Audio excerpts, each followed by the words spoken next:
Movie ఎలా ఉంది? Movie ఎలా ఉంది అనకండి అన్న, అసలు ఏం లేదు. అసలు జొన్నల గారు సిద్ధార్థ గారు ఎందుకు ఈ మూవీ ఎంచుకున్నారో తెలియట్లేదు అన్న. అసలు ఆయన 2 సినిమాలు హిట్ తర్వాత బ్లాక్ బస్టర్ హిట్ కొట్టాలి. అసలు టిల్లు స్క్వేర్ రేంజ్లో ఉంటాయి ఆయన సినిమాలు. ఇప్పుడు ఈ జాక్ సినిమా చూసి టిల్లు స్క్వేర్ సూపర్ హిట్ అని చెప్పాల్సి వస్తుంది ఈ సినిమా చూసి. కామెడీ అని హోప్స్ పెట్టుకొని పోయినందుకు ఇట్లా అయిందంటారా? కామెడీ అనే కాదు, ప్రతిసారి కామెడీతోనే అల్లరి నరేష్ గారు అలాగైతే కామెడీ మూవీస్ తీసేవారు. తర్వాత ఆయన రోల్ చేంజ్ చేశారు. అట్లానే ఆయన రోల్ చేంజ్ చేసినా అల్లరి నరేష్ మంచి సినిమాలే తీశారు. ఫిట్టింగ్ మాస్టర్ సినిమా చూసుకుని సూపర్ ఉంటుంది. ఆయన కామెడీనే ఉండదు ఆ సినిమాలో. అట్లాంటిది ఈయన 2 కామెడీలు చూసి సూపర్ హిట్ సినిమా తీసిన తర్వాత 3వ సినిమా ఎందుకు ఎట్లా ఎంచుకున్నారో ఆయనకే తెలియదు. మైనస్ అంటే ఏం చెప్తారు?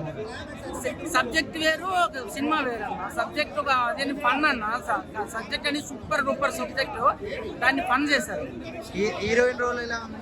హీరోయిన్ కి అంత క్యారెక్టర్ కాదన్న. 1 మ్యాన్ షో. సిద్ధు అంటే 1 మ్యాన్ షో అన్న.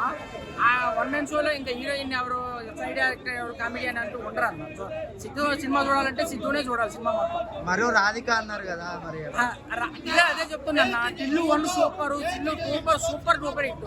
కానీ దీన్ని జాక్ అని మరి ఎందుకు అట్లా సెలెక్ట్ చేసుకున్నారు ఆయనకే తెలియదు. ఫైనల్ ఏమంటారు మూవీ గురించి?